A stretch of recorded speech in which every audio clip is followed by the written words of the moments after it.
There's a new firestorm around racially offensive rhetoric from President Trump's former deputy campaign manager. David Bossie had this exchange with Democratic strategist Joel Payne. Take a listen.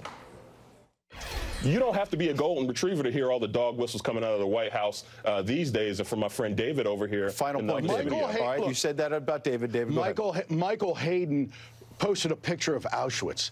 Donnie Deutsch is talking. That liberal Michael Hayden. Yeah, that screaming liberal Michael Hayden. You're out of your cotton-picking mind. Cotton-picking mind? Brother, let me tell you something. Let me tell you something. I got some relatives who pick cotton. Okay. And I'm not going to allow you to attack me like that on TV. I'm not out of my cotton-picking mind. You're out of your mind. Well, you saw Fox News host there, Ed Henry, in the middle. He said after that exchange that he and Fox News, quote, don't agree with that particular phrase and that it was obviously offensive. Now, this comes amid some new tweets from President Trump on immigration, one of which recently he says in part, we cannot allow all of these people to invade our country. And today, Democratic Congressman Luis Gutierrez weighed in on the president's use of rhetoric like that. The president uses words like they're breeders in sanctuary cities who are protecting breeders. He said yesterday, they come to infest.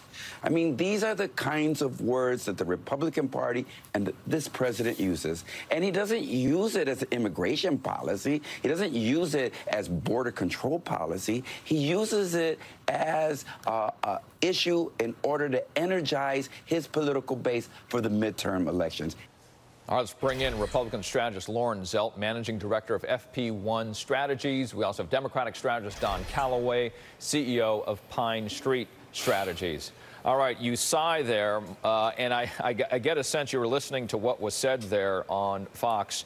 Don, tell us why, and there's been a lot of talk after that interview that you've probably seen, that the use of that term, that racially offensive term, cotton picking, that was used for that African-American guest. How should we take this? What did you see in that exchange? This is the worst of the worst, Richard. And let's be clear, I do a lot of Fox News. As a matter of fact, they called me to do the segment that the gentleman did this morning. So that very easily could have been me. There's no excuse. Fox News has intentionally fostered and festered and allowed to cultivate a culture of pure racism. And we're beyond the place of calling it dog whistles or calling it rhetoric. No, it's racist, and it's intentional. And these are the people who have the ears of the president. Cotton picking. You know what? I'm from Alabama. And my people pick cotton. So I would have the opportunity to sit here in a suit and talk stuff about politics. And forgive me because I'm not comporting myself exactly as professionally as I would like to right now.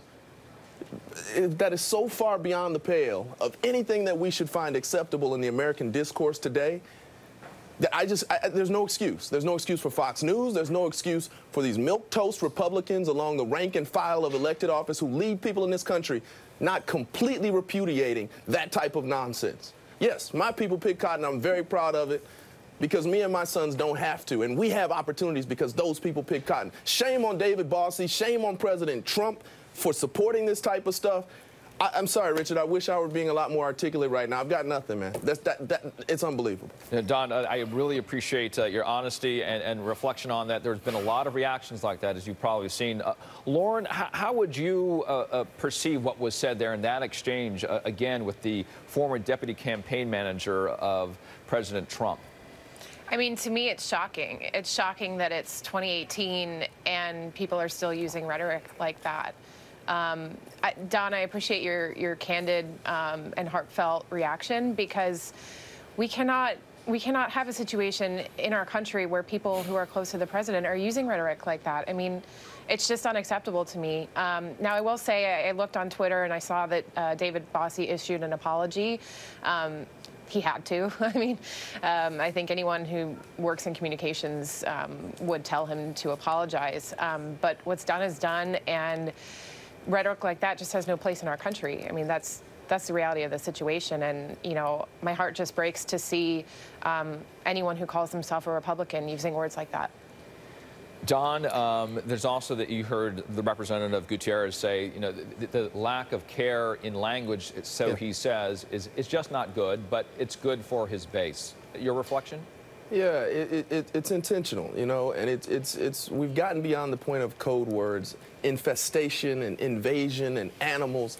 You can talk about people in this way when you don't consider them people. You know, so it's actually a very honest manifestation of the president's actual thoughts and actual feelings when he uses these non-human terms to talk about them. You even see yesterday the things that the other commentators say. So it's not just today with the cotton picking. Yesterday, Rachel Campo said, hey, guess what? I've spoken to African Americans, and they tell me that the projects they grew up in are much worse conditions than these literal concentration camps that we're holding babies in on the border right now. So Fox News is the media wing of the Republican Party, and they have worked squarely with the party, with actual people who are governing in this country, to foster a universe of the rhetoric of racism, and it's wildly unacceptable.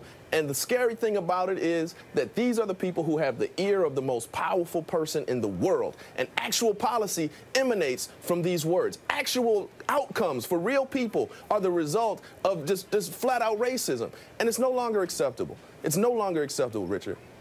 I do want to read David Bossie's response in full. He says, during a heated segment on Fox and Friends today, I should have chosen my words more carefully and never used the offensive phrase.